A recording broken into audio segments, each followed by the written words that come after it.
Happy New Year.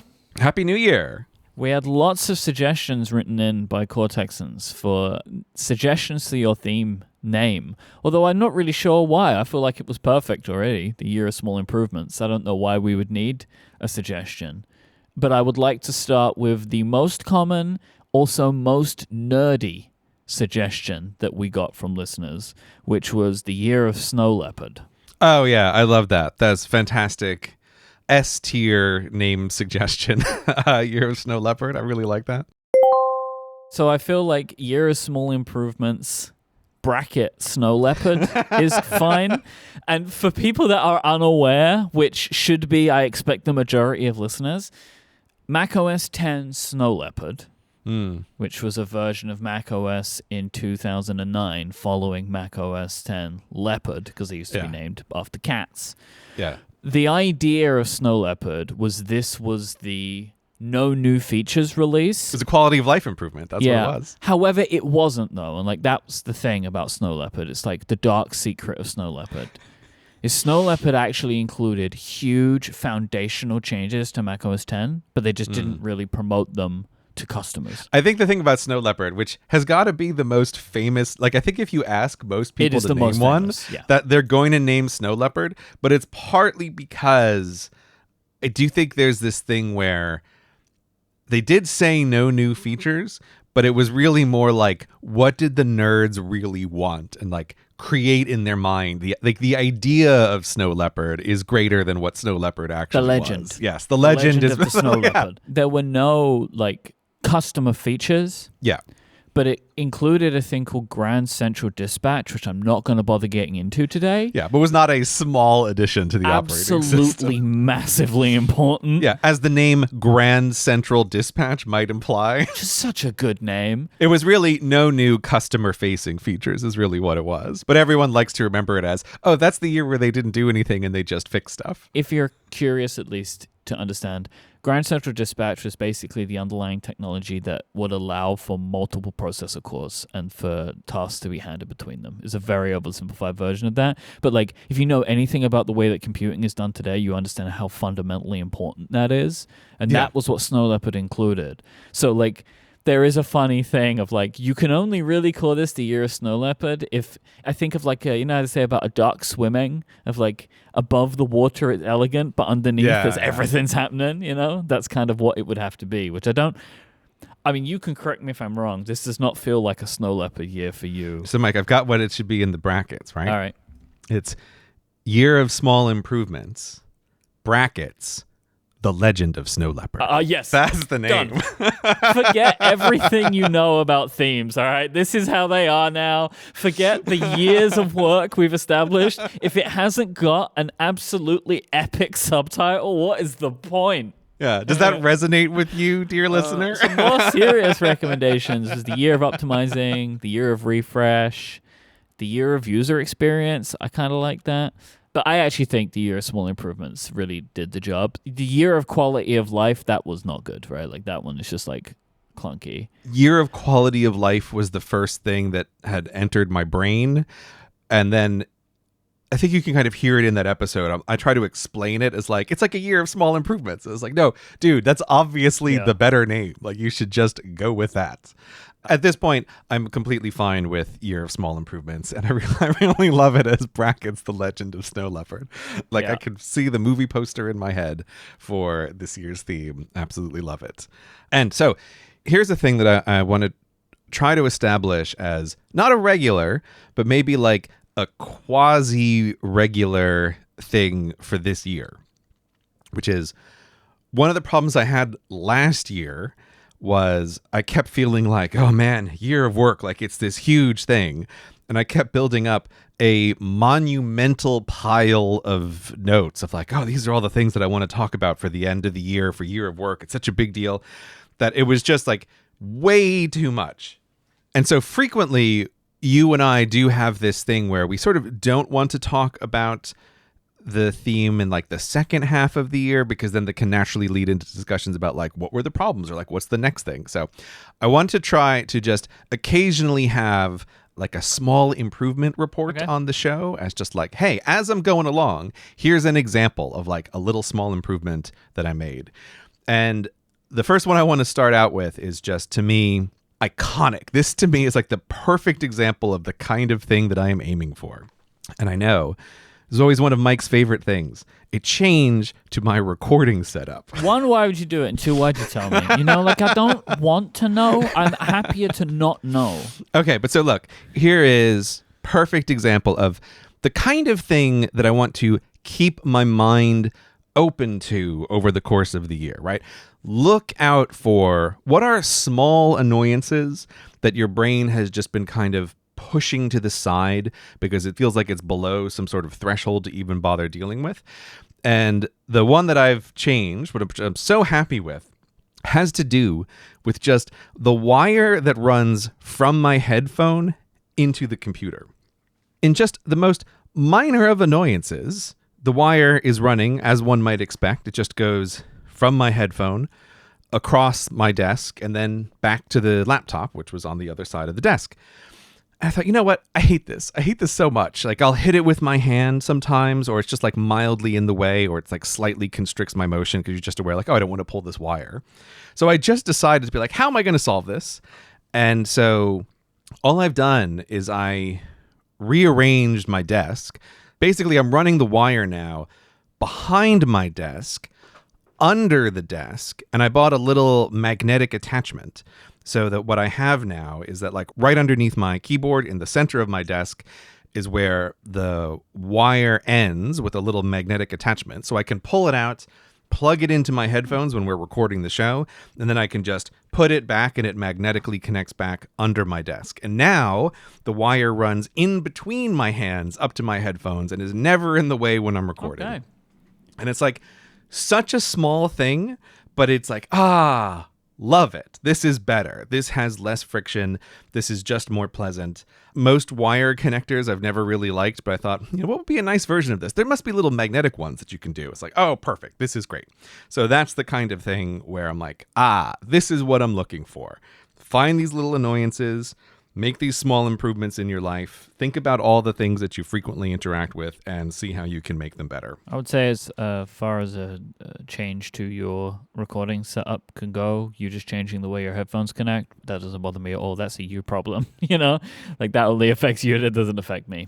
I mean, that was like pulling on a small thread, and it ended with me taking everything out of my office and completely redoing my entire office setup as well to try to make it better. So that's how it started, recording on different computers and completely different setups, and everything is different as well. But that's how it began. Small improvement. I feel like if this was a different show, maybe if this was a show that you didn't have a hand in the editing of, this year of small improvements segment would be introed with the sound of a snow leopard roaring.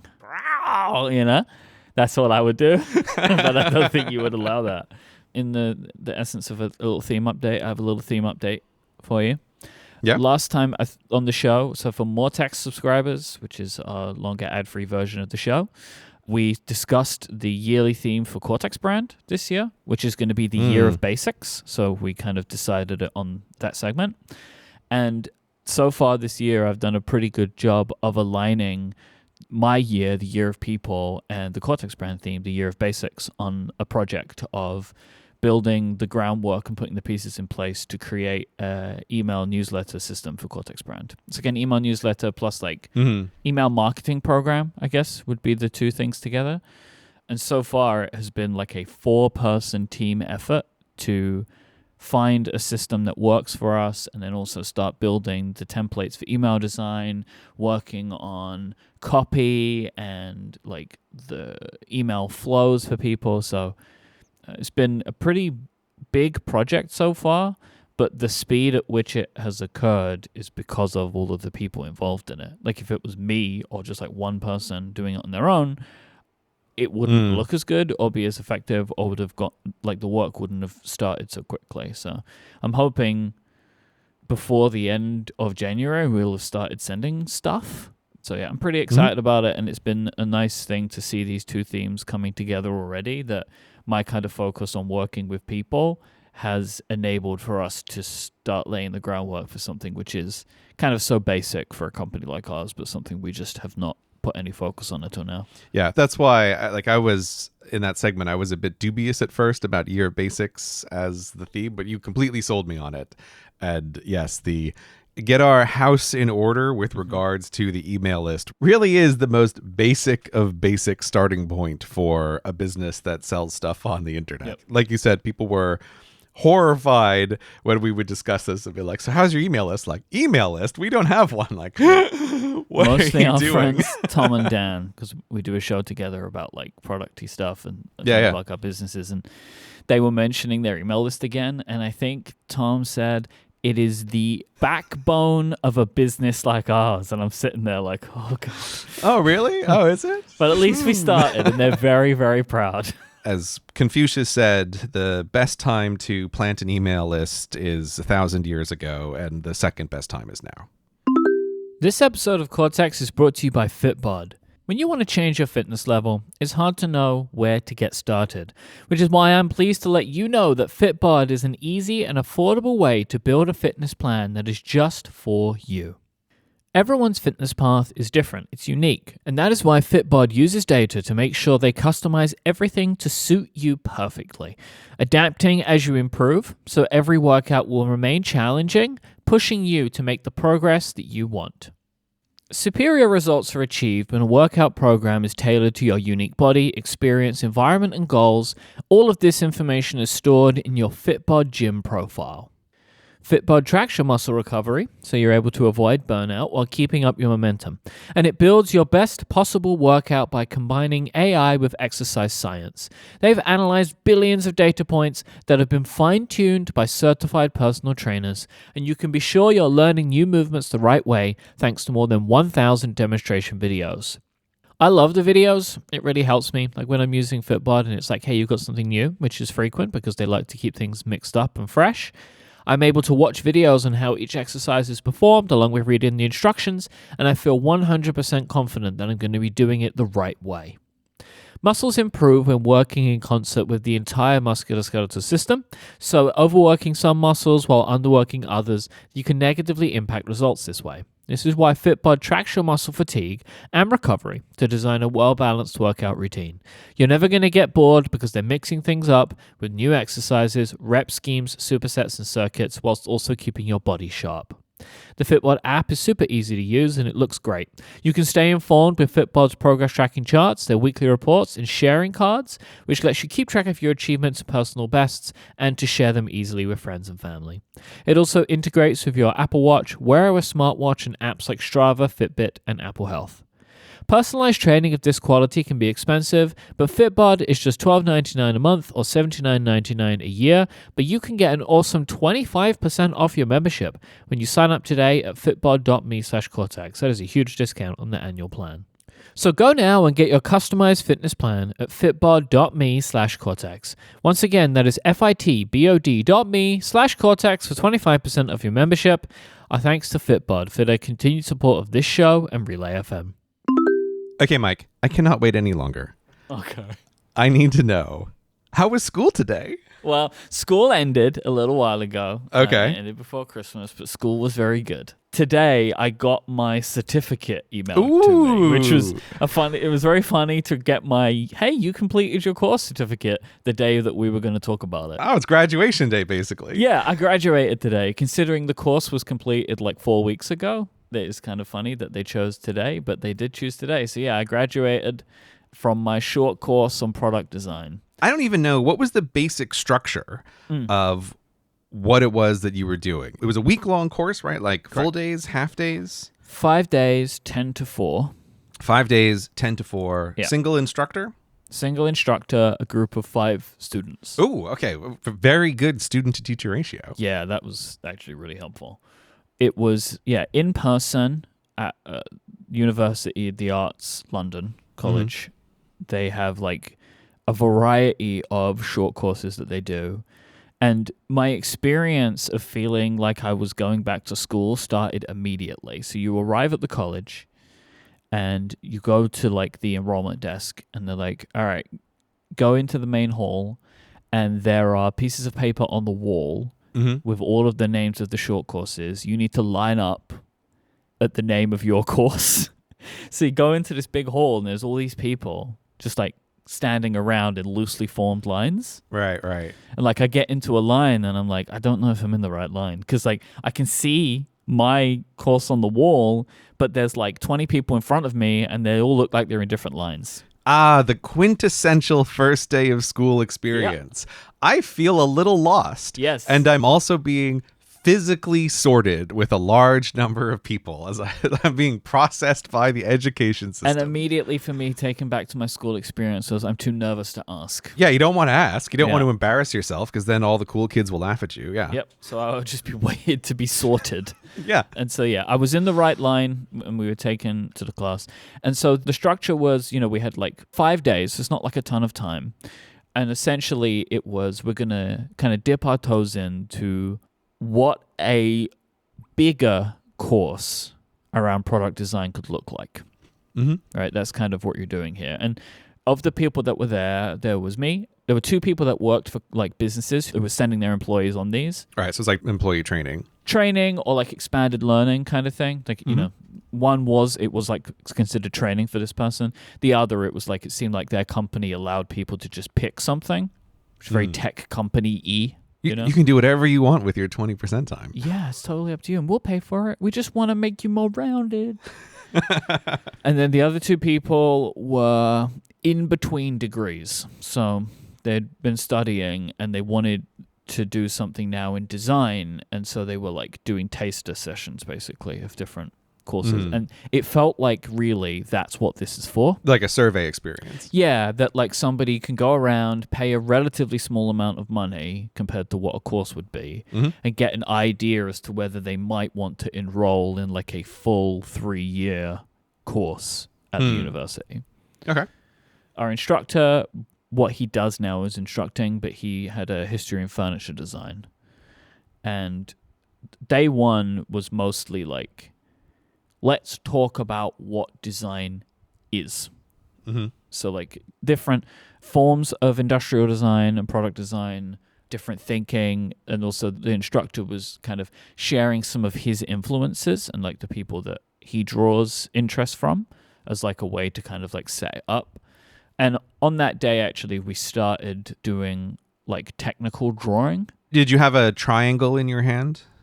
And No. a grid piece of paper in front of you? His thing was not to try and be too precise with it. Like get a grid paper, draw between these 2 points, and try and draw something. We're drawing a chair that day just for practice sake, like in that kind of like isometric-y style, right? Like how can you imagine this? And that was like that first day was to try and get us used to the idea of imagining an object in 3D. Right? So like you can imagine what a chair looks like, but how would that chair look like from the top? How would it look like from the bottom? And we were kind of like playing around with that because it would help inform us for the next day's work. So then we went on to like coming up with the concept of a product, imagining what it could look like, trying to draw it out in a technical style. Then we were doing storyboarding, which was in essence like show how this product could be used. Like, what is the story of this item? Why does it exist? We're kind of like playing around with that and drawing some of these out. And then we did a lot of these kinds of things whilst also having mini lectures around like the types of ways that products are made, how something can be made would inform your design of it. And then the last 2 days was kind of bringing everything together to create a light. It was like create a product that emits light in some way. You can make a lamp or whatever. And you had to come up with an idea, come up with its reason for existing and be able to explain that, do some technical drawing, and then make a model. And we made a model out of card. Mine was a little light, a little working light that looked like an egg timer. And you would turn the timer and it would start glowing red at the top to try and indicate to people that you're working. But of course, gray is also a time tracker because that's the only way I can imagine my life. The lens through which you view all products, yes. It tracks your time for you. And so that was just like a little thing, and we built it. And I wanted to build something that had, like, in my mind, some kind of element of tactility, and like a little egg timer, like the form of an egg timer was kind of cute. So that was like overall what it was focused on. But the main things that I took away from it was around kind of space and distraction when trying to imagine designing products. What do you mean? So I had no cell coverage in the classroom. My phone couldn't connect to 5G. And so on day one, I kind of was just like, oh, okay, so I can't connect. And then on day two, I know that people were on the Wi-Fi, but I was like, I'm not going to connect to the Wi-Fi. And so I could only be online at lunch and then at the end of the day, which meant that, I would surface for air 2 times a day and my phone would be like blowing up. But I really valued this in allowing me to have like space to think and like distraction taken away, so I could really get involved in what I was doing. Because like a lot of the time, the things that we were doing had a lot of like concept work involved in it. We had to come up with concepts and like sketch them out and like, how would this work? How would this not work? And it's a lot of iteration, and being able to be distraction free in that work was very beneficial, I think. And so I think it has informed for me that I need to try and replicate this where possible, which is complicated. And I'm not sure I know what the answer to that is right now, but it's something I'm working on. The first thing that I've taken away is I am trying now to focus on Thursdays are free for Cortex. So we record on Thursdays. Right. Which is one help. So like typically in the past, I've tried to keep Thursdays more free in case we need to move our recording date. So I don't want to like smash up too much stuff into trying to record the show. But now what I'm going to try and do is on the Thursdays we're not recording, to try and leave those for like bigger Cortex brand projects. Right. Okay. Like if I'm noodling on an idea for something, if I find time during the week, I can like poke at it if I have the time. But otherwise, I would know that I would be able to try and spend a bunch of time on it the next Thursday, whatever it would be. That's like one part of it. And then I'm going to try and see if this works and maybe adapt it a little further in the idea of giving myself time to experiment and to play around and take in information, take in inspiration, like that kind of stuff, and give myself more space in my work to do that. But also to have dedicated physical space to do this work. So I'm looking at making a bunch of changes to Mega Studio. One of them will be I'm going to get like a table that's just where all the design stuff goes. Oh, right. Yeah, because you don't really have a clear table right now. I'm trying to think about the office. You've got what I think of as like your keyboard table, even though I know that's not exactly right, but it feels like you've got that one table that's always has keyboard stuff on it, then you have your recording set up. Yep. But neither of those have like a big There's not a big free space. There's not an empty space. Yeah. Like the table that you're thinking of as my keyboard table, it is a very large desk that's kind of split in half, and one half is my PC, which has my streaming stuff, and then also my keyboard hobby projects. The other half is where I actually sit all day when I'm not recording. But of course, there's always a fancy keyboard on it, so maybe it can all blend in to one. But that's my main desk, and it is at the moment where I would try and push stuff away and have space, but that's not really what I want. And so this would be a desk which would be like, covered in the relevant things that I would need. I'm like prototyping and like workshopping a different paper layout for the Sidekick Notepad, like to do another version of it, like so it's not just the dot grid, it does some other stuff. And when I've done things like this before, I've kind of just like sketched them out a little bit. But this time I was like cutting out pieces of paper and moving them around and trying to come up with a layout that way, and that felt a little bit more tactile in a way that I enjoyed. And that was something I took away from this course, was the kind of cutting stuff out, moving it around, like having a kind of tactility in it felt more exciting and engaging for me than trying to just draw boxes on a piece of paper. I feel like I'm having the realization of the images that you sent me of the design changes that you were thinking about. It was made out of these little modular pieces. Yeah. And I'm just realizing that's not something that I've seen you do before. But I also think it just made so much sense. Not that I really thought about it, but if I had to think about it, I would have said like, oh, this must be Myke just in the early stages. And then the stuff that he's shown me before is the later stages where he's just drawing it out on paper.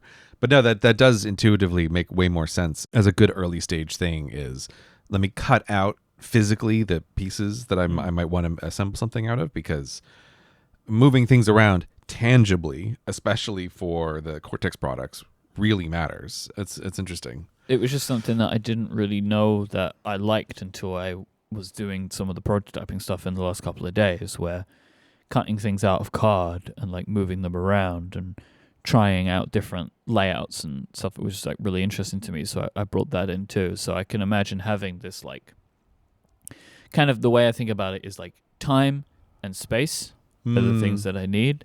And so trying to create and find that, I think, will be better overall for my aspirations and things that I want to do in product design. Yeah, we may talk about this later, but I think as Cortex brand becomes a bigger and bigger thing, I hadn't really thought about it before, but yeah, it does make sense that you would really need a separate physical design space so that it's not like, oh, I'm just incidentally doing this design work on this table full of keyboards and other things. It's like, no, this is like a dedicated space. It feels like I'm not respecting the work. I'm just trying to always just squeeze it in. Squeeze it in. Yeah. That's exactly what it feels like. Yeah. Both in my day and in the physical space. It feels like I'm not valuing it. And so I want to be able to give it a little bit more room to breathe in. I mean, also, it seems half unintentional and half intentional with the like no cell phone service and then deciding not to join the Wi-Fi. I was very aware of it, and I was kind of thinking of it in terms of your year of people, because we had this conversation in the last episode about how like you train people how to respond to you based on how quickly you get back to them. And I think there was some part of me which kind of forgot that you were in school, but I was very aware. Like I would send you a message and like, wait, it's been 2 minutes. Myke hasn't gotten back to me. Like, this is unacceptable. It's like, I knew you were at school, but I think there was some part of my brain which defaulted to thinking like, oh, Myke's running his year of people on me, right? Like he's trying to train me that I don't always get an immediate response. But actually, no, you were just hang on a minute. I count in this too? Yeah, I was doing the thing everybody does. Oh, yeah. Myke's not going to get back to other people as fast, but surely he still means me is going to get instant replies. To me, I don't think that it would be truly realistic to be like, all right, turning off the Wi-Fi. Like that doesn't make sense for me, I don't think. I don't think that would ultimately make me happy on a longer period. But the biggest question that I am left with having done this experience is, do I want more? Because what I'll say is overall, I loved doing this. Really? Okay. Yes. I loved being immersed in an environment where everyone is just talking about design. Like, I loved so much just being immersed in this world where all anybody is talking about is like, what is the intention of the object? All that matters right now is you're trying to understand what the thing that you want to make would say to the user. Like, does it have a point? Does it have a reason for existing? Like, these kinds of questions, I just loved being in an environment where everyone was totally on board with asking that, and nobody was like, what are you talking about? Like, you know, in that environment, they're like the most important thing, but realistically, they don't seem to be that way on a grand stage. But I am of the opinion that these things are really important, but you're not always within company who agrees with you, right? Okay, yeah. This is kind of the dynamic of someone from outside of this sphere would say something like, "Oh, you guys are overthinking this." Yeah. And the correct thing here is like, "Oh, no, but the designer should think about this quite a lot, actually." And this conversation will seem like overthinking to an outsider. Almost perversely, the more successful the design is, the design should seem really intuitive for whatever it is, or it should be like obvious. Oh, this thing just works. Like what I was thinking is in school, I think school at its best provides a kind of structured camaraderie. And maybe that's what this was, is like it's selected for people who really care about this thing on this course. And so then when you are with them, you can feel like, we all have the same kind of purpose, which is in designing and critiquing design of objects in a way that we don't have to worry about if we were having this discussion at a random dinner party, like how entertained are the other people, or do other people think this is boring, kind of thing. It's funny that you said, I never really thought of it that way, but like I have like multiple shows that I do, which are, that is it, right? Like the idea of you're with people and you just want to talk about objects and like how much you care about them and what they do or not do. Like I love that kind of thing. But being in that environment for that week, like I left it and I just wanted more. And so like when I left it, I'm like, all right, I think I want to go to university. Like that's how I left the course of like, I want to do a course. Like I want to go and do a 3-year course on product design for the sake of learning. Like I don't care about a degree.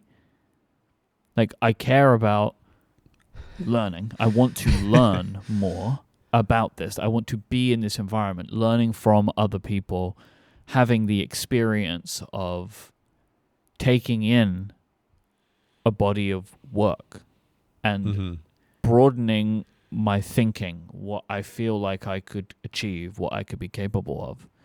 But the problem is the amount of change that would need to occur in my life to do this would be massive. So if I really genuinely want to do this, I have to be way more sure of it than I am currently.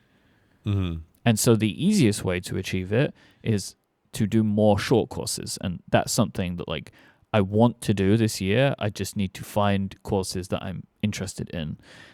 University of the Arts have more, but some of them are on Zoom, and I don't want that. No, it's a disaster. Because like, that's not giving me what I want. Because the Zoom courses are like way longer, and it's like an hour a week or something, and you do it for like 12 weeks. It's like, that's not what I'm looking for. That's the worst. No. Because that feels like you do that in the sense of getting the like thing at the end of it, like I've completed this course, and that's not what I care about. What I want is what I was talking about, being in an environment which is like focused around that one thing. That's what people care about for the week that they're there, is what is their lamp going to look like at the end of this week, you know? Like that's kind of what I care about. But like I just don't know if I am ready to commit to that. And so what I have my eyes out for right now is what are the other ways in my life that I can get this experience, this expertise from people. I don't have an answer for this. All I know is I have a desire for more learning. Yeah, the problem there is like how contingent is this on people? And given that this is Year of People, I'm imagining quite high. And that's also why I was saying like school at its best provides this kind of camaraderie that can be difficult to replicate. The thing that I was just wondering is, I was wondering if this school or other schools in the UK do something like what I had in university, which were summer sessions and intersessions, which are just like compressed classes where they take a whole semester's worth of thing and they squeeze it down to 3 weeks instead. And it's not like a survey class. It really would be, this is the actual class. We're just doing a kind of pseudo term in between the regular terms for weirdos, for example, who are trying to do 2 degrees simultaneously. Well, that is like, so when the short course that I was on, the school was closed. Like they put them on when exactly. the school is otherwise closed. So like for me, it was during the Christmas break, right? But I've yet to find in my admittedly somewhat limited searching, because I've just been looking at like London schools right now, anything more than what I've done. Yeah, I would take a look around and see if you can find something. Like you might need to find a place that has something that's more like a campus, but Mm. I would just be surprised if you couldn't find these like summer session or intersession kind of things. And my experience was always like those are the maximum like bang per hour by far of any kind of thing that you're going to do. Even just for the fact that like what you were doing, where you're going in every day for 5 hours, the amount of fat that trims from just the time of like, oh, we're booting up. What did we do last week? What are we going to do? Like all of that kind of nonsense is just naturally removed when you're there every day for a big Yep. block of time. So like going to sort of regular design school, I think is not really practical in your foreseeable life in the near future. But I could see that you could arrange something to be able to take like 3 weeks to do a compressed course. Like that might be possible as the next step if you can find the right thing. Oh, I believe that would be possible. Like it would be a busier time. Like during that week, I Yeah. didn't record any shows, right? But if I'm doing a 3-week course, I'm going to have to lose some stuff. I'm not going to be able to do nothing, I think. I wouldn't be comfortable with that. I would have to work a reduced schedule. I've just yet to find another course that I think would be interesting for me. On a broad scale, what do you feel like you want to get out of these courses, or what do you think that they do for you that makes them worth the investment of time? I think that, and I know I felt this way from this one, and I would hope I would continue to feel that way. It makes things that seem impossible feel more possible. Like, what do you feel that you can do now that you couldn't do before the course? It's like technique Okay. helping me kind of open up my brain a little bit. I know from 1 week, I know I have not gained enough skill in which I feel like I could make something out of wood, say, right? Or design something out of metal. Mm-hmm. But it started to show me how I could build the skill needed, right? So like I feel like it took down a wall to make something that felt completely like insurmountable more surmountable. Like I believe that I could learn the skills to be able to take something from my brain and be able to better explain it to someone, which is kind of what the whole point of this was for me, right? Just to better give me the confidence to be able to sit in a room with people and explain what I'm looking for. And I feel like I got that out of this. And I feel like it's shown me that if I was to take more of this, like if I was to do longer or more of this kind of stuff, it would further unlock or remove barriers that I'm putting up in my mind of stopping me from being able to do what I'm looking to achieve, right? Like it takes down some barriers and it makes me feel like these things are more in reach. Not to discourage you in the slightest, but like you said right there is the thing. Like it's a barrier in your own mind, maybe because you didn't go to paper design school to design the first notebooks. No.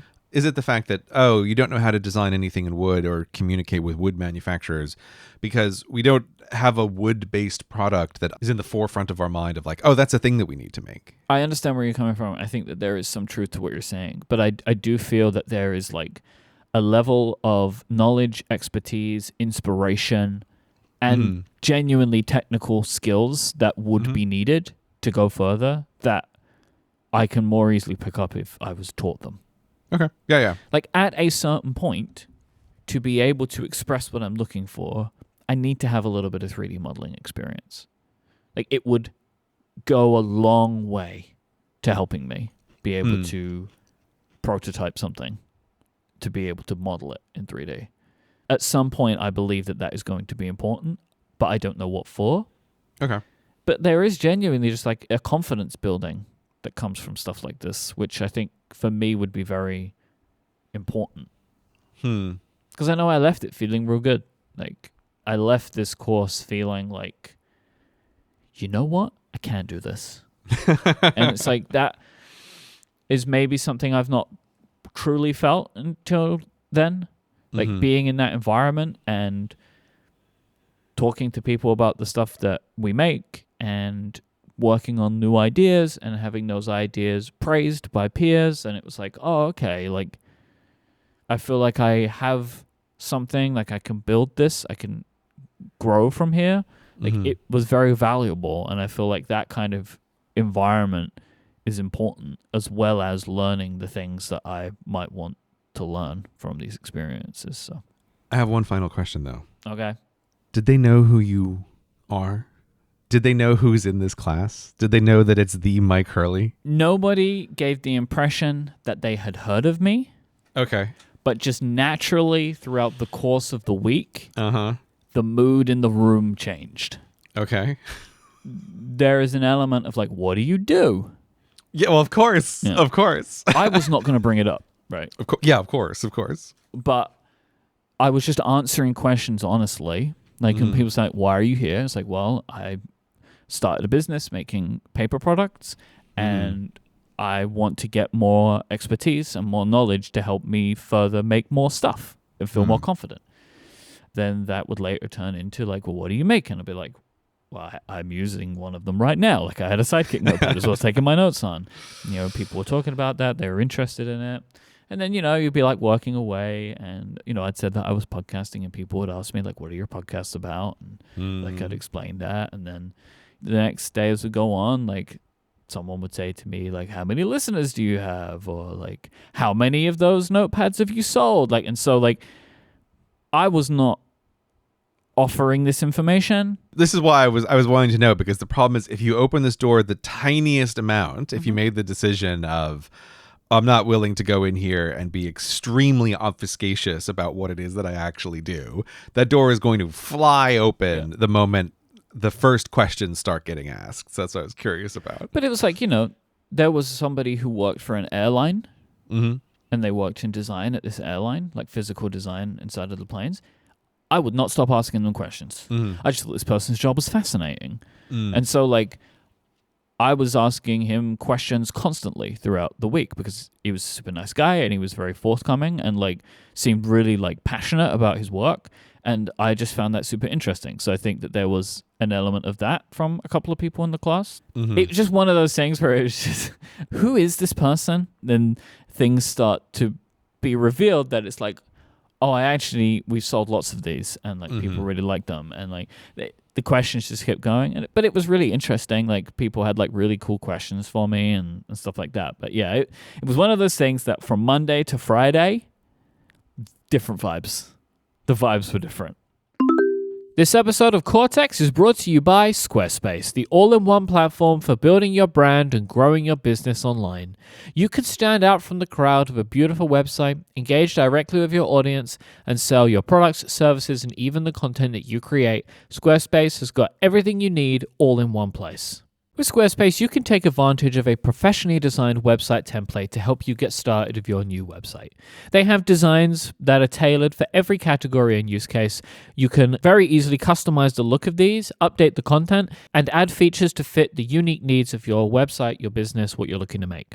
But you can make Squarespace's templates do whatever you want, so your idea, brand, or business will stand out on every device. It is incredibly customizable, especially with their new reimagined drag and drop technology called Fluid Engine, which is built for desktop or mobile, so you can build and customize your website wherever you want.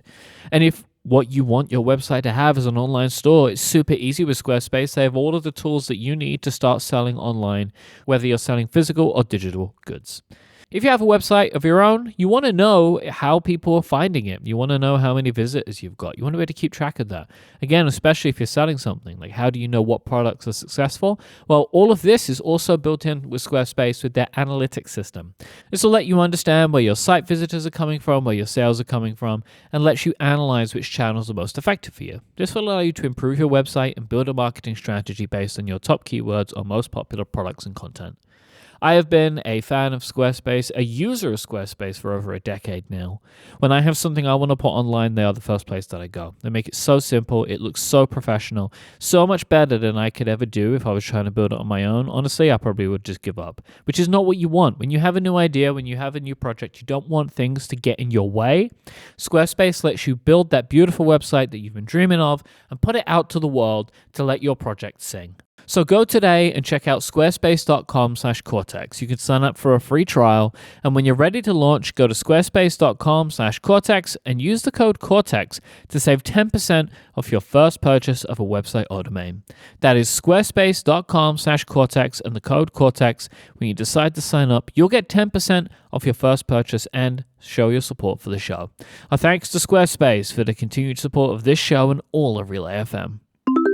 In our State of the Apps episodes over the last couple of years, a lot of time has been spent talking about Slack and like trying to make Slack better for us. Yeah. Right? I saw an article on The Verge about a new feature in Slack called Catch Up. Even just mentioning Slack and talking about making it better, I mean, like PTSD, going back to that conversation about the Slack redesign and this whole palace of pain for these team communication apps that's just so horrible to deal with. And so when you say like, oh, they have a new feature, I just do not greet this with a positive emotional experience. Like, oh, I can't wait to see what they've unveiled. It's a physical tightening in my chest of, oh no, how is this going to get worse for me? I want you to bear with me for a minute here, all right? Because like there is an initial reaction, which I think you had, and I think there is also a secondary reaction. Oh boy. The best way to do this is just to read to you the beginning of this article from friend of the show, David Pierce. Okay. Who says, Slack is adding a new feature to its mobile app meant to help you triage all of your unread stuff a little faster. It's called Catch Up. And the only way I can describe it is Tinder for enterprise messaging. Just please wait.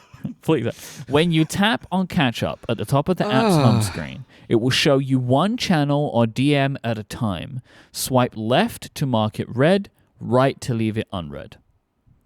So I feel like maybe you're going on a similar journey to me right now, where my initial reaction was, why are you doing this to me? But then I started thinking about my Slacks that I'm in. And like typically, you know, I might open Slack and I have like 2 DMs and 3 channels that have got unread messages in. And the way that I find that, because I'm in some Slacks with lots of channels, it's like that little thing that's like there's unread messages down there. And you have to scroll. Oh, there it is. And you hit it. Now, what this would do is would allow me to, every time I open Slack, just very quickly see everything that has got unread content within it. And then I can either read it and be like, okay, whatever, or I can keep it unread to deal with later on. I actually think the idea behind this feature, which I have not used yet because as Slack do these things, which is weird, it is rolling out to free Slacks first. Oh, great. Paid Slacks later. Right. I can see myself using this feature, and what they've said is this is going to be on the phone. This is a phone feature. Right, yeah. I think. Because they've said, like, what they have noticed is that people use the Slack phone app as like a triage. You know, they wake up in the morning or it's later in the day, and they just want to very quickly see what's going on, and they deal with it later on. Again, what I want, which they don't seem to have done, and I don't think they'll ever do, I want this feature, but for every Slack, like collapse all the Slacks, right? And give me this for one view, every Slack that I'm in, so I haven't got to keep like swipe, tap. So this is a thing where like at first, I'm like, oh God, why? And then the more I think about it, I'm like, this might make my life a little easier. I'm deeply unconvinced by this. I don't like this. Okay. I have a specific dislike and a broad dislike. My broad dislike is we've discussed the TikTokification of everything on the show before, that this is like a kind of natural attractor for a lot of apps to go in the direction of be more like TikTok. And I think that there are several natural attractors like that for user interfaces, which are mostly bad. And I don't think we've ever discussed it, but I have in my head the same idea of like the Tinderification of things. So it's really horrifying because like I don't use any app that is Tinder-like, but I can still see this is a user behavior or user experience that spreads. You know, it's like an Ice 9. Like once it's introduced, you cannot get rid of it, and it just continues to spread. So I have a real visceral reaction to, oh, what if we put some Tinder in our Slack? It's like, oh, the reason that this user interaction spreads is not because it's great. It's because it's like hooking into something in people's brains, which is not quite the same. So I just like, on a very broad level, I don't like it, in the same way that if Slack was introducing some feature that they had borrowed from TikTok, be like, on average, I think that's going to be bad. It's not going to be good. Even if on Slack's end, they're like, oh, look at whatever metric we care about. It's gone up. Like, yeah, you can get the metric to go up and things to still be bad. I think my thing on it is like, I can see it being interesting and I can see myself using it. But what it highlights to me is a continued proof that there's problems that they are unable to fix. That like, this is just another user interface to try and deal with the problem that is the ever-growing Slack. Yeah. Which is like a systemic fundamental issue that they can't deal with, probably, right? Like it's like it's too late now, but is so funny to consider when you think about it was created as the idea of like, we're going to replace email because email is too unmanageable, and they've just created a second unmanageable system. Yeah, no, I know.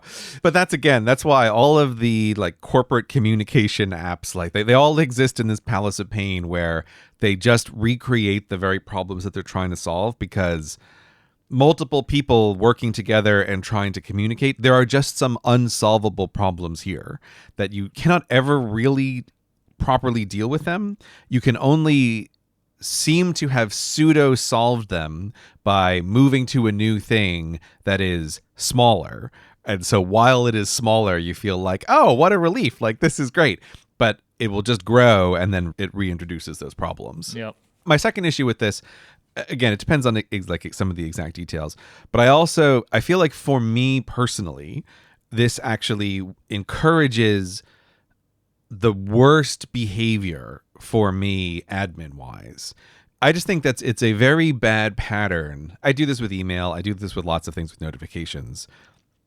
I do this with iMessage too much, where you like see some things, don't respond to a bunch of things, and mark things unread. Okay.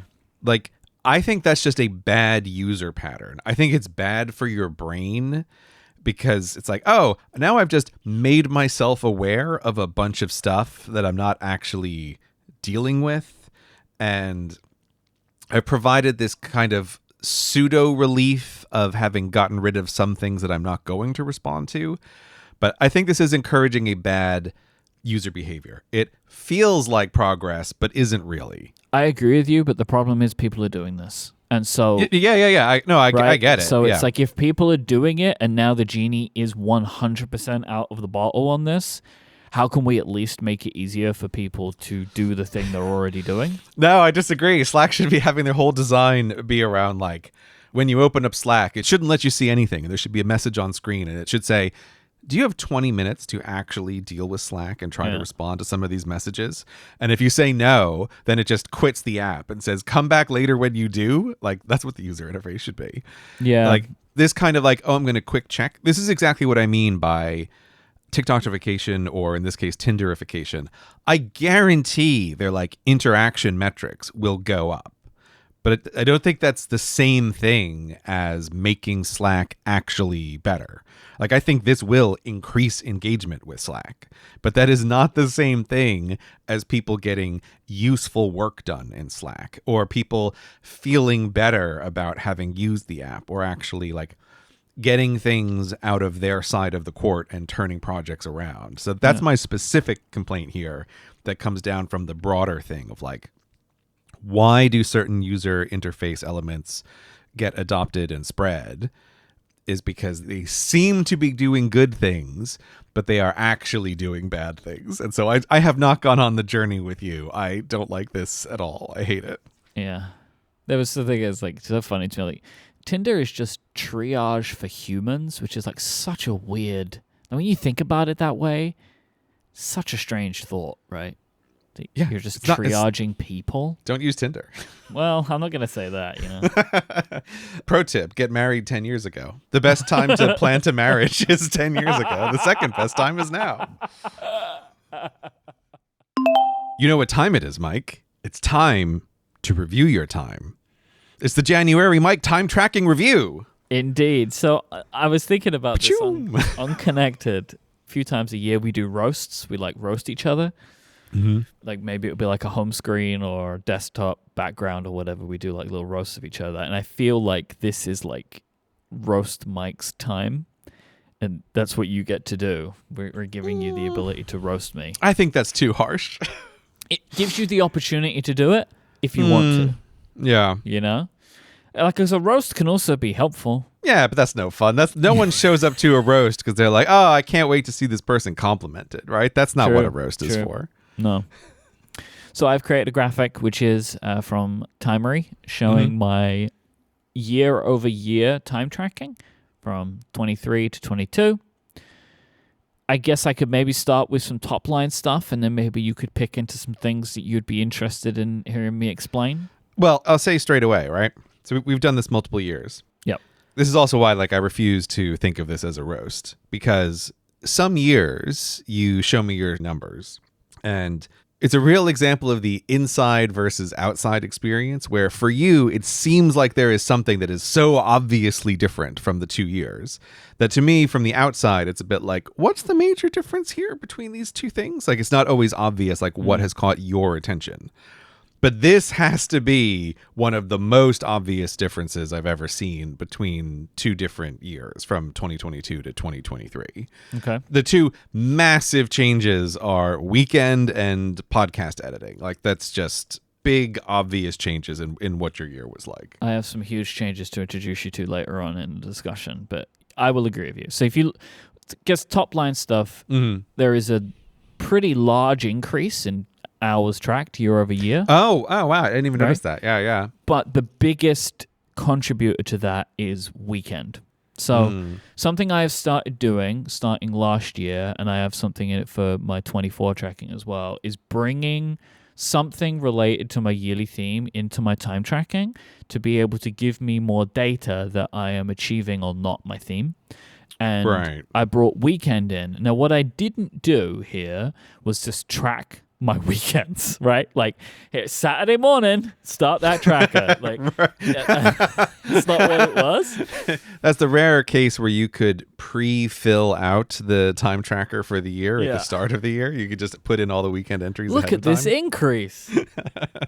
I was tracking things that I was purposely doing with the mindset of the year of the weekend. Okay. It was the spirit of the weekend you were tracking. Yeah, exactly. So let's say it was spending time with friends that I had purposefully made a point of doing, which came from the idea of you should be doing this, right? That like there was something in my theme which I was then bringing into the world. And so like this could also be like if I worked on Saturday and I took time off on Tuesday, I would track that time because that was a purposeful change that I was looking to make because of the year of the weekend, where previously I would have worked the Saturday and then just not taken any time off for it. So like I wasn't crediting myself for what I had done. And this is also like, oh, you know, like I'm going to spend some time at home today rather than going to the studio. I can track that as the year of the weekend. That's a thing that I really wanted to do. And so like this was things that I was making a conscious decision that I would not have done otherwise. They got tracked as weekend time. And so there's about 300 hours there, which kind of equates for the bulk of the increase year over year. So I feel pretty good about that. And you'll see at the bottom, air traffic control. Oh, right. Yeah. Project Air Traffic Right. Control. So that was when I started this project. And like, so now for 2024, my year of people kind of thing that I'm tracking is these air traffic control meetings where me and my assistant are like getting my week in order each week. So that will be a thing that will continue to tick up in my 2024 and we'll add in here. But I'm continuing to track activities that were from like the year of the weekend because I'm trying to keep that mentality going. And so I continue to track things like that. Although I expect the hours to drop as these things just become more integrated into my life. But when I am doing something very specific for that reason, it's going to go into the weekend timer. Okay, so you're keeping the weekend timer going forward. Yeah. Because I was going to ask, like, oh, you're going to have a year of people timer, but it feels like there's actually quite a lot of overlap between that and the weekend. Like there's some similar ideas there. And also, it's stitched into so much other stuff. Yeah. Okay. So it'd be too hard to track that because, Yeah. Should I be running a Cortex brand admin timer or should I be running a people timer? Like, it's too complicated. It gets into the classic question that people like, do you run multiple timers? Like, how do you deal it with when you're running two things at one time? And the answer is don't Just ever choose. do that. Yeah, just choose. Okay, that makes sense. This data is one of the reasons that I track my time. Because what I like about time tracking is accountability and information. So like when I am working, by turning on a timer, I am indicating to myself that I am working. And if the timer is running, I should be doing what I say I'm supposed to be doing. And if I notice that I've stopped, then I'll turn off my timer. Like it's very normal. You're working on something and you get distracted. And then there will come a point where I realize that and I'm like, right, timer goes off. And I'm kind of indicating to myself that it's okay to do this other thing that I now want to do instead. Or I will take that as a moment to be like, whoa, hang on a minute, you're supposed to be working, go back to the thing you're supposed to be doing. So that like accountability is very helpful for me. But I also love the information. I love looking at this year-over-year stuff and seeing like, did I get out of the year what I set? Like these things are very linked for me with themes. Like, can I look at my year's data and be like, oh, I can see these changes that I have actually made. I can see that these were changes that happened in my life that either I made or things happened to me.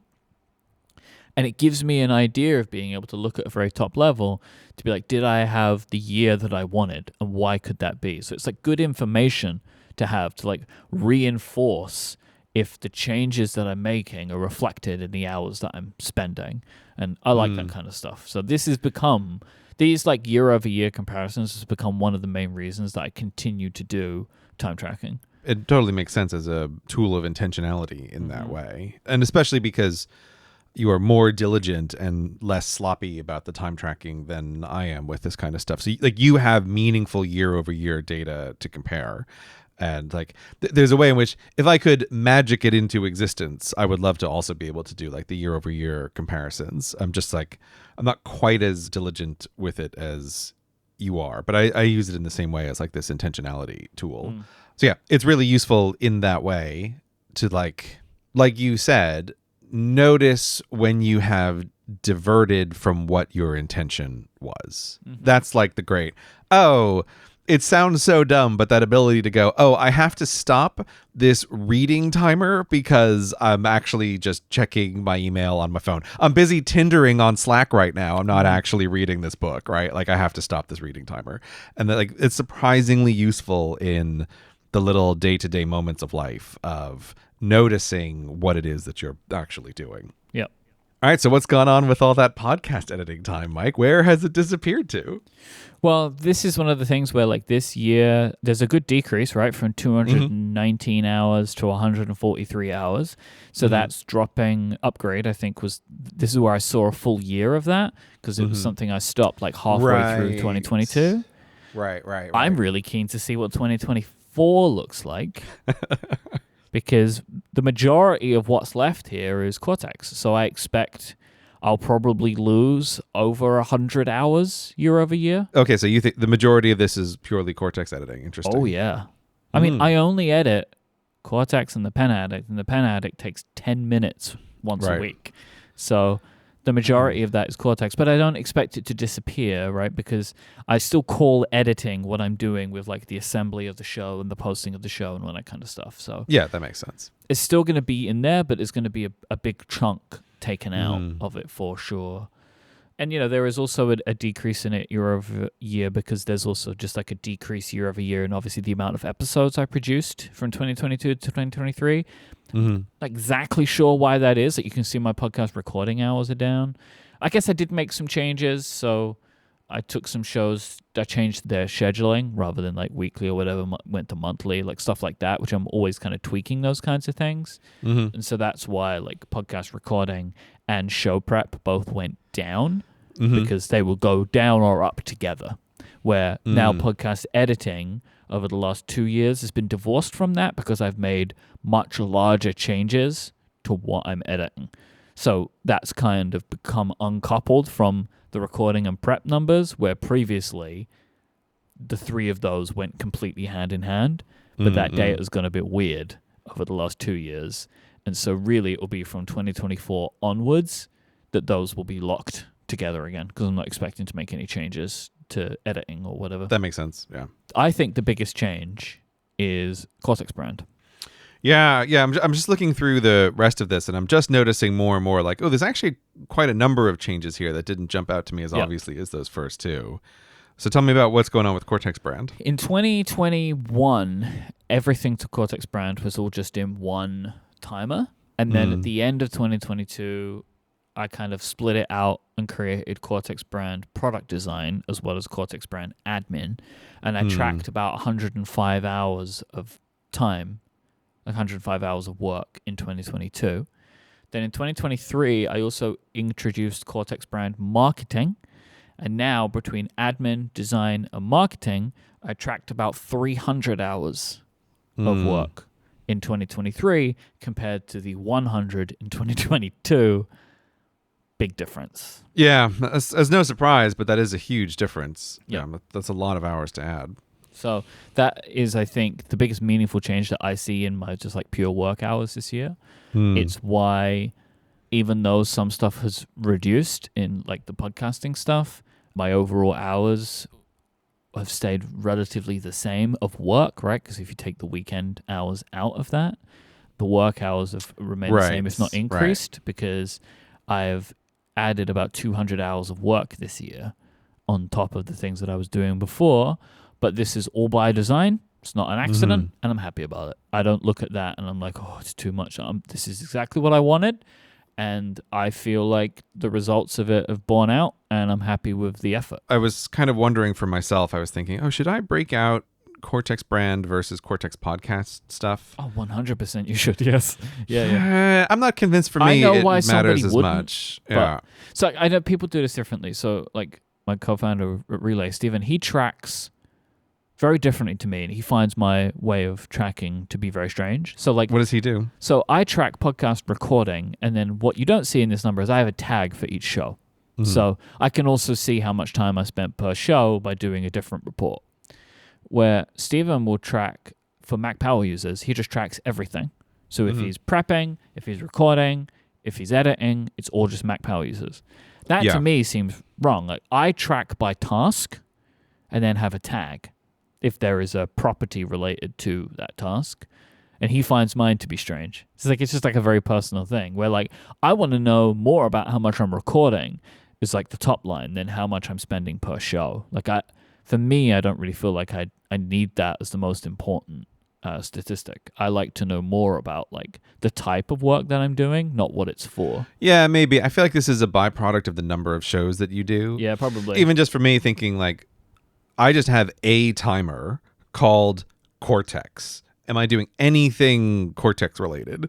That goes from we're talking right now to I'm updating spreadsheets for the business. It's all just the Cortex timer. So to me, that just doesn't make any sense, right? Like for me, prepping for an episode of Cortex could not be more different to working on the email newsletter, right? Like those things, like I just couldn't imagine tracking them as the same work. But this is why like I thought about it for a moment and then I talked myself out of it, because the information to me is really much more like how much of my life does Cortex take up? Yep. It's all one connected blob for me, whereas you have shared tasks that are similar across multiple things. But even for you, though, like the idea that you track everything related to the podcast has been one thing. While it's not my style, I understand why somebody does it. But then to be like, when I'm working on my spreadsheets, it's effectively the same bucket as when I'm sitting here recording with you. Like that to me just feels wrong. I find that to be really odd. I can understand why. I think it's partly because the real division in my life for work is what I think of as the core work, which is usually like heavy like research and writing work. And then I have like 2 layers of lighter work, which is on top of that. So it's like video editing, podcast preparation, podcast recording, like working on spreadsheets is all like medium level work. And then the light level work is Tindering on Slack, I guess. Like, oh, like that's my light level work. And so like I'm doing a level of categorization that's like meta on that level of like, I care about the relationship of these three things.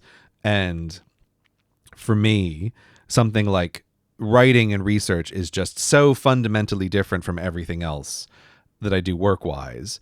I really care about the ratio of this to everything else. So I think it's a lot easier for me to compress the everything else into much broader buckets of like, I just want a Cortex bucket. I just want a video editing bucket. And I don't really need things that are much granular than that. But I could see, depending on how this year goes at the end of it, maybe deciding like, oh, I do need to break out Cortex brand from the Cortex podcast. But I think for the moment, I'm still okay not doing that. But yeah, it's interesting to see how other people do it. And there is a funny thing where, to me, like, I find looking at your system, it's almost absurdly broken down and also absurdly broad. Like, podcast recording with 400 hours is almost is like a hilarious number. But again, that's just a function of this report. Yeah, of course. Like, I can make a report that tells me the stuff that I would need to know there, and like, I make those reports for when they're important to me. But the majority of time, I don't need that information. But like, I can give it to you right here. Here we go. All right, so just for the sake of comparing now, I've pulled the 2022 and 2023 podcast recording numbers based on show. See, we can also see Upgrade very consistent at like 119 hours. I feel like this is almost an indecent level of information about how Myke spends his time.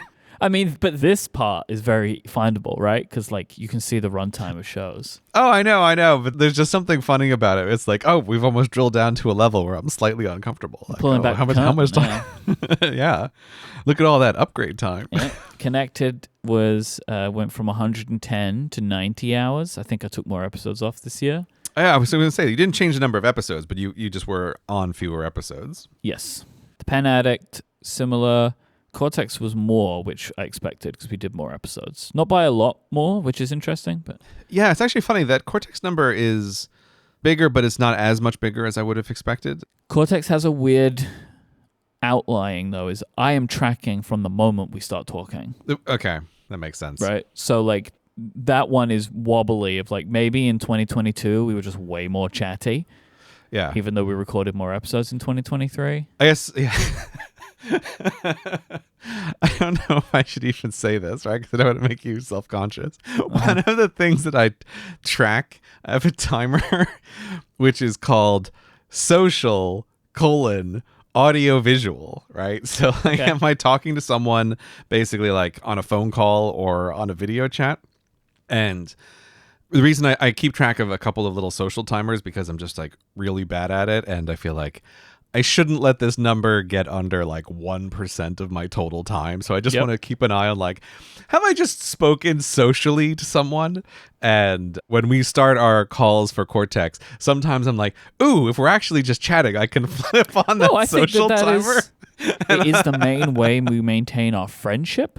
Yeah, it is. But I'm totally juicing those social AV numbers. Like, yeah, that's 100%. No, you're not juicing. It's accurate. Like, it's most of the conversation. Like, me and Gray will talk for multiple hours outside of the recording. The vast majority, we're just like shooting the breeze. Like, we're not. We're just like hanging out. So I think that it's perfectly acceptable. I still acknowledge, like, I'm kind of juicing these numbers mainly because what I really want to do is encourage me to have more of this time, which means like, oh, I should try to call and talk to someone, right? And I'm cheating it because it's like, we were going to do the call recording anyway. That's true, yeah. Don't use me to make your chart go up, right? But that's exactly what I'm using you for. It's like, oh, look, I've got these great AV numbers now. Amazing. So yeah, this is the information I can draw if I want to. But for me, this granularity is good to have. But I only really use it at one time, which is we generate like a spreadsheet every year, which looks at the hours I spent per show, the revenue I made per show, working out my hourly rate that I make from each, Just, it's like a good piece of information to look at. It's one of those charts, though, where it can sometimes help inform stuff, but you also have to like take things with a real grain of salt, too. Oh, yeah. Because it would say otherwise, like, oh, all I should record is on Genius. because the show is like 10 minutes long. Yeah. And we have like an ad on each episode, and Stephen does all the prep work. But it's like, well, it doesn't work like that. Like in theory, yes, if we just did Ungenius, we'd be raking it in. And also if the episodes were 2 hours long rather than 10 minutes long. But I know that realistically, that's not how that works, right? So that's with a lot of this stuff. You still have to apply. It's the same with the time tracking, just the raw time tracking. You still have to apply what you know about your work to overlap. Yeah. This is just a data point. It's not a Bible. I'm always trying to convey this idea, which I think is really hard for people, especially if you're listening to us and you are not inclined this way, right? Where you're not like, I'm going to time track all the time, right? It just seems like it's very strange behavior. And it's very easy to over assume the importance put on these things. And I think that the kind of people who are naturally inclined to be tracking all of this kind of stuff or making spreadsheets, if you're inclined that way, your tendency will be to put too much emphasis on this data. So like, I'm always trying to express this idea that you have to both take the data seriously and not seriously at all. And the closest I've ever come, or the way it sort of feels in my head, is it's a bit like you're the king and you have this advisor, and the advisor is really smart, but he's literally never left the library. And so, like, you as the king have actually traveled around your kingdom, and, like, you know a bunch of things out in the world that are difficult to quantify.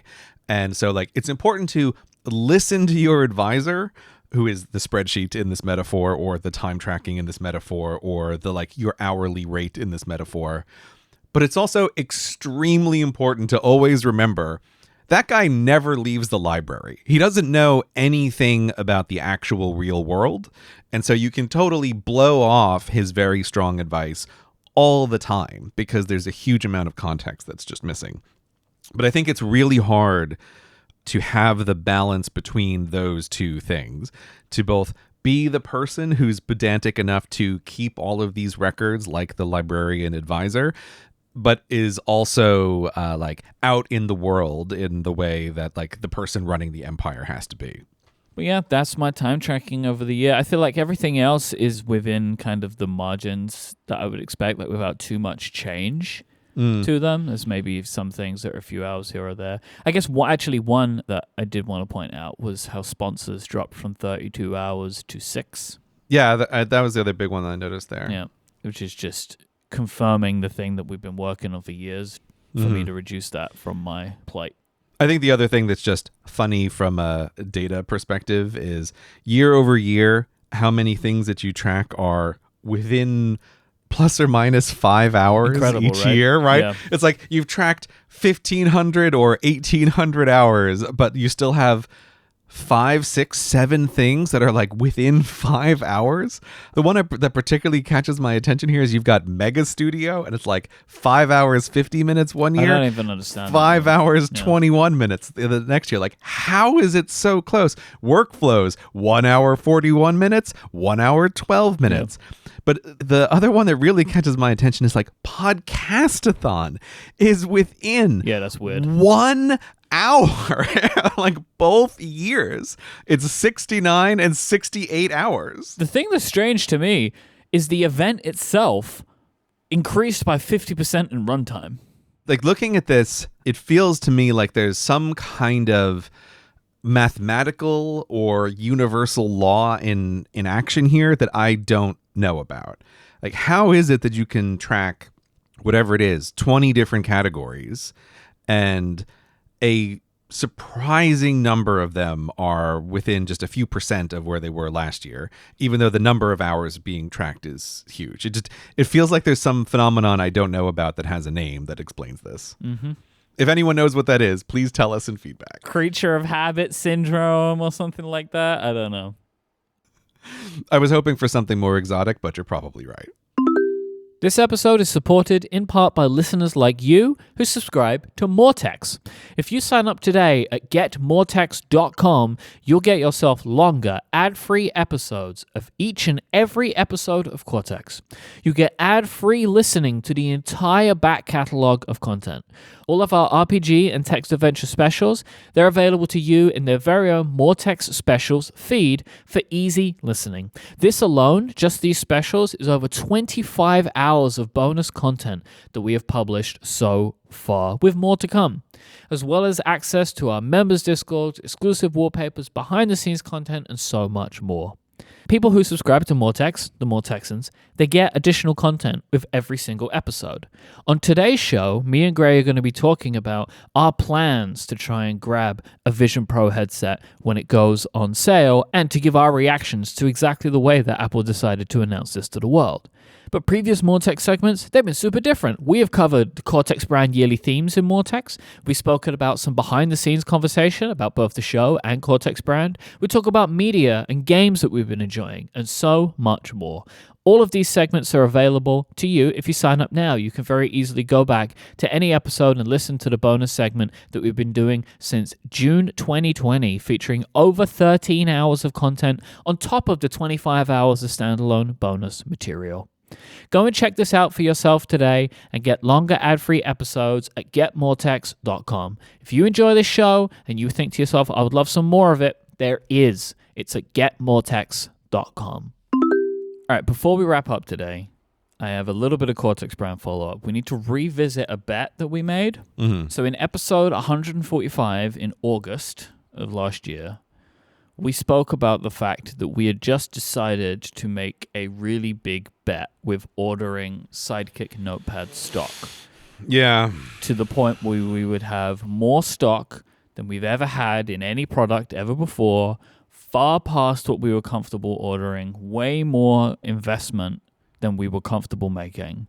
But we were doing that because you were working on a video that you were going to put up before the end of the year, and we wanted to be prepared for the worst case scenario that we would go out of stock after the promo video went up, which had happened both times you'd done this with the journal. Well, the video went up. Before you say another word, can I just say, yeah, even just hearing you describe this situation, again, I have a physical tightening in my chest. Why thinking now, about though? this. Why well, now? Okay, so obviously we're on the other side of this bet, and we know how it went. Sometimes we've talked about how there are kind of stresses in self-employment that are just fundamentally different from being employed. And I think this bet and working on the promotion of this product are one of the times that I have felt that most keenly, in a different way when you're just on your own and you are making important financial decisions about things and the pressure is on and there's nobody else here. It's just you being self-employed doing a thing. I just really felt it from the moment we put in that order until the time that I was finally able to press publish on that video. That was just a grinding stress of self-employment time from my perspective. Oof. This is a unique kind of unpleasantness that is just different from the numerous kinds of unpleasantness I also experience being employed. Yep. They're just different. They're different kinds of things. What made it different? I guess the difference that I'm trying to express is the lack of structure around you. I think that's really what it is. The maximum stress of being employed is the stress of being ejected from that structure. That's when I had my worst time as a teacher, right? The underlying stress there was they're going to fire me. It's the stress of expulsion. But you have to go to really the next level of, if I make a bad decision or if I do a bad job, it's catastrophic for the organization in which I exist. Yeah. That's just a very different kind of thing. And so that's the flip side of the self-employment stress is you can make decisions or you can do things that are just very bad for the organization in which you exist, because the organization is basically just you. And so that's why, like, I just really felt it. Like I swear, from the moment that you said, like, okay, we placed the order, it's like, here comes the stress. Look, this isn't going to change anything, but I felt exactly the same. I remember the exact moment when we were sitting around your kitchen table and we made the decision. Yep. My life changed at that moment, and it remained that way until early December. So for like August to December, I had a low-level anxiety the entire time. A day did not go by where I was freaking out about the decision that we had made. I'll also say, between us, I also acknowledge that you, in many ways, were in the worst position, because at least I knew on a day-to-day basis, like, what am I up to? But you were basically existing in the dark of, like, I wonder what Gray's done today, right? Where at least Gray knows what he's done today, right? Where you were much more in the dark. Well, okay, so yes, I was, but this was on your shoulders. That's what you had that was different to me. The result of this was the quality of the product you produced, right? If you did a bad job making this video, that is on you.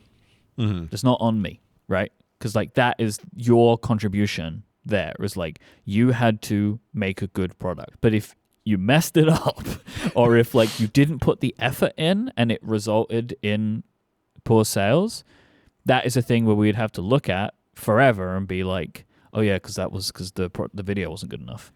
Yeah. Right. And so like that is what you had that was different to me, where like I tried to be as helpful as possible during the process, but I don't have what you have. Like I don't have the skills that you have. I don't have the ability to write something the way that you do. And so ultimately the quality of the end product was on you. And so like that puts the stress on you, which I'm sure you felt. But I'm saying like you say it's bad for me because I didn't have control. Well, I acknowledge it's bad for you because it was on your shoulders. Right. Because I did have control. Yeah. It's the two sides of the same coin, but it's just a thing that I was really aware of. Like, this is like the real stress of self-employment. There's like this low level thing that, I mean, ultimately is there all the time when you're self-employed. It's always in the background, like a little, but this is one of the times where it really felt like it just got ramped up. Well, the difference is because it's a thing that we don't deal in that there was a large capital expenditure to make this bet, where usually the types of things that we do don't have that. Like you can either succeed or fail, and that will make an impact on the other end. Yeah. But it's not. That failure would not then end up in, well, we have too much stock and we're going to pay the price for that, and we've got to, by any means necessary, sell it. And like that kind of desperation, I'm sure sucks. And actually we have been in a version of that in the past, but not to the level that this would have been financially. And also like, what does that say about the product, right? Like that we would produce a video that hundreds of thousands of people would see and they didn't want it. That was also like one of the things that I think I was having a hard time expressing when I was talking to you sometimes is like the Sidekick's an interesting product. I found it a tricky video because in my discussions with people in person, it really did have like quite a bifurcated response where some people just go like, I don't know why I would ever use that. And some people go, oh my God, I want that right now. Like I know exactly where that fits in my life. So those people in some sense are like, they're preset. But I was thinking of someone like my dad, I was actually thinking a bunch about with this, where when I first showed him the Sidekick Notepad, he was skeptical of it, which I found very surprising because like when I think of my dad when I was a kid and going to his office, he was one of those guys who had one of those giant calendars on his desk and like was working on top of the paper calendar. And so I was like, Dad, it's like that, but smaller. Like I know this is a thing that you would like. And he eventually turned around on it and decided like, oh no, I really do like it. It's useful. It's like, yes, obviously that's for you. And so I was just thinking a lot about like the marginal person, like how do you try to demonstrate quickly to the marginal person that there's something that's interesting here to them where they don't know that they would like it. But yeah, so it's just like it had this property of people respond immediately that they know that they want it, immediately that they don't, and then there's a group of people who don't know that they do really want this thing. Mm-hmm. And it just made the messaging much trickier as opposed to the theme system journal, where it's more like, I can tell you a story about what this thing is for. Like, that's just obviously how you go about it. I agree with you, but my kind of thinking of why I believed that this product would be successful and I thought the video could be and would be successful is, while you have the hurdle of like, this product is made in a particular way and it has a particular use idea and it's a premium price product. And so like, you've got those three things, but I believe it is easier to see yourself as a user of this product in the journal, because for the theme system journal, if you don't know about yearly themes, like you haven't really had that much exposure to it, in the course of a 10-minute video, you have to accept a life change, then go to checkout, right? Like, that is quite a jump, I think. No, I completely agree. We've talked about this before with this as a product, is it's more like a look at it and understand it product. Yep. Perversely, that narrative of I need to convince you of a life change in 10 minutes provides more structure for what is the story of this video going to be. Whereas the Sidekick, which is a much more direct product, has less of a predestined structure for what should a promotional video for this look like, which is why it's harder. So there's this weird inverse, right? Like, Sidekick in many ways is an easier sell, but a harder video. And the theme system journal is kind of a harder sell, but an easier video in terms of the production. Makes because sense. there's like a necessary story here. But that also just didn't help at all with the like, what am I going to do? And I definitely had many days where I was just like sitting in a room and thinking and going like, am I going to do this? And you do this like horrible writer thing where you like write out a bunch of stuff and then you go, it's all terrible. And you digitally scrunch it up and throw it away. Throw your typewriter at the wall. I'm useless. I can't do this. When you have done that for a long period of time, you are left in the position where even when you go to press the publish button, it's like, I don't understand this anymore. Like, I don't even know how to perceive this thing that I have made. I'm just going to ship it out there and see how it does. And I think come to the end of it, I was in somewhat of a similar boat to you in that I really liked the video. I thought it was very good. I was very happy with how it told the story of the product. But I still wasn't sure. Yeah. Where with the journal videos, for all of the reasons that you mentioned, you see, as I'm saying that, I feel like I don't agree with myself. I was going to say I felt more sure. But the thing is, it also didn't matter the same. So I don't know if I can say that to be true. Like, where we were when we had the journals to sell, it just wasn't the same. The price for having the stock wasn't the same. There wasn't so much feeling like it was on the line. And so I don't think I was really thinking in that mindset of like, oh, this is going to do the job, because it wasn't so important. Yeah. We weren't dealing with the problem of the physical volume and costs of thousands of them, right? Like, that wasn't the issue. Like we said, this is a very large bet that was really pushing the edges of our comfort when we made it. Yeah. I think both of us had a little bit of a like, well, we're going to sled down this hill together kind of feeling when we made the final decision. The Sidekick Notepad costs to us over twice the cost price of the journal. Yeah. To produce. So we would have had to have ordered like 3 times more journals than we've ever ordered to be close to what this came to. And like, then I would be worried the same way. Yeah, right? yeah. It's a very different experience. And plus, it's from different worlds, right? When we made the journal promo videos, it was like a time when we couldn't keep the theme system journal in stock at all. And it was like a very different time for us because we were really struggling with catching that eel back then. Like, we just could not work out how to manufacture it at the scale that we needed to. And it all felt very weird and very different. But all of this is to say, the bet really, really paid off. So we had an amount that we were supposed to keep in stock for like a long period of time, and then we ordered the extra for the bump for the video. We sold through all of the extra. We kept selling through, and as we are here right now, we're going to go out of stock within the next 6 weeks, most likely, of the Sidekick Notepad. Which again, we're back to that process again. We're getting more made, but there's been some delays. So like we're going to have an out of stock period. That is just, I think, what it's like to do this. And I'm coming to terms with this more, that there is no such thing as perfection with stock management. And what I've been doing over the last few months is I've been paying attention to brands that I follow more and how they deal with this kind of stuff.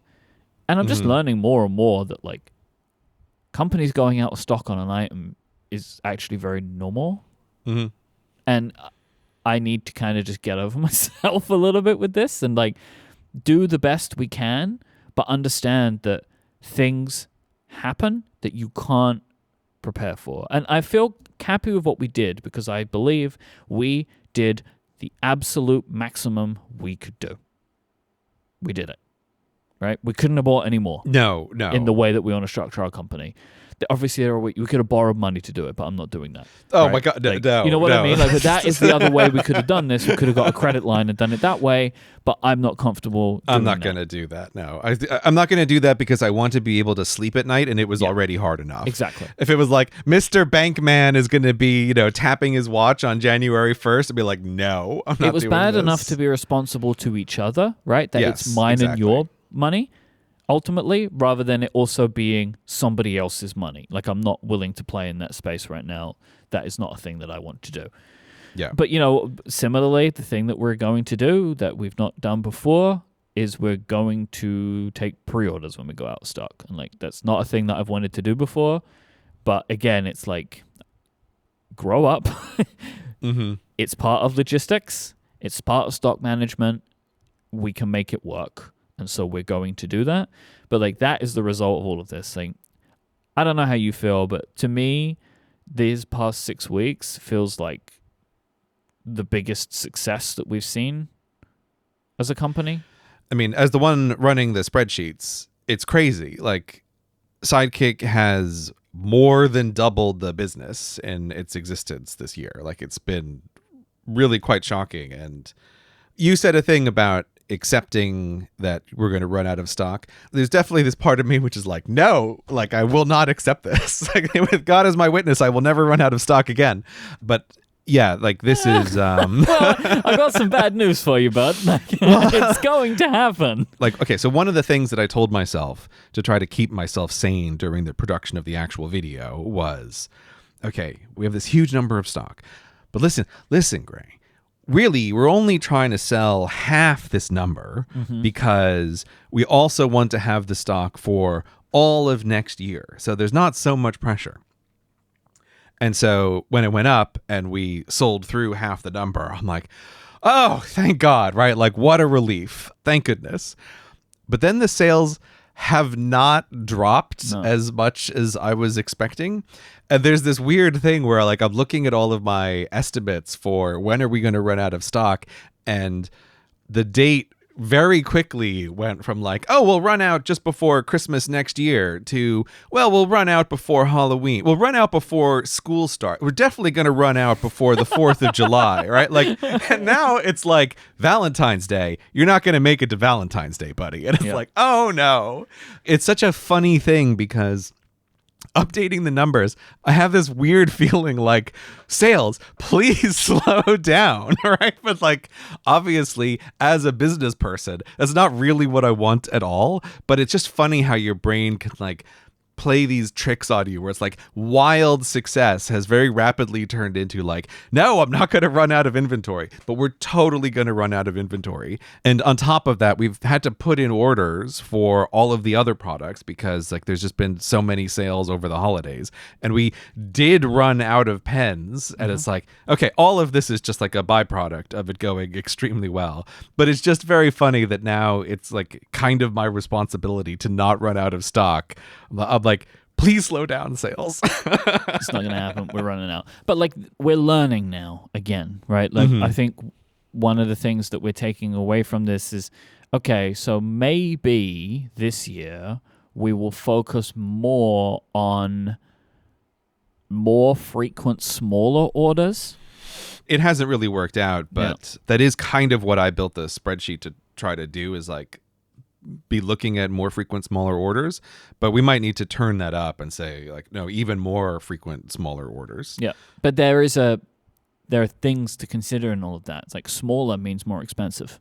Yes. So exactly. like you've got to find a balance. But this is just the thing that we will spend the rest of the year going through. Because one of the things about this video, and that as an answer we are still waiting to find, and I don't know when we're going to get it now, is, you know, we were selling whatever, you know, a small handful of units of the journal every day when it was just people who listened to this podcast that knew about it. And that would increase by orders of magnitude each time you would release a video. There would be like a noticeable change. And, you know, like we're now like 3 or 4 times more than what that was. So we got like a somewhat reliable daily sales rate, which was increased by the video. And the existence of the video keeps the sales coming in. Then there's also more products in the world, so people see them, and it's like it just kind of perpetuates from there. I want to know what that's going to be for the Sidekick Notepad. Yeah. But we don't know because, as you say, the sales are, I think, still much higher than that number on a daily basis. Yeah.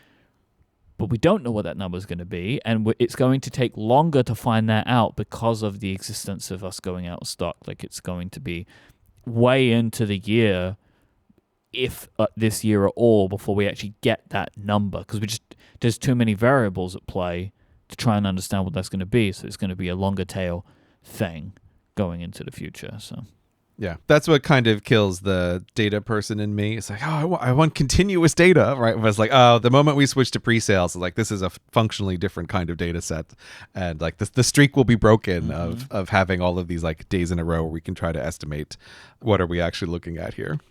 So all of this to say, the bet paid off. Our instinct was right, and I feel very good about it. Like I feel very vindicated that this is another product that is successful, that people are interested in, and we're getting very good feedback about. Like, that was what the Sidekick Notepad was supposed to be. We have the theme system journal, we have the Sidekick Notepad, and then we have other products. Like, that was what I wanted. What I also like about the Sidekick Notepad is I'm starting to think of it as like a platform now, where we've done so much work in the construction of it that we can create other layouts, and it's also really easy from a manufacturing perspective to bundle those together. And so like I feel like, great, we have proven the point, and now we can further expand this. And the existence of the video and the result of the video, the response to the video, and what that has meant from sales has like borne that out to be like, great, we have another one of these. Like it's another pillar of the company. We can continue from here. You have every right to feel vindicated. I feel mostly just relieved. I don't think vindication and relief are that far away from each other on the emotional scale.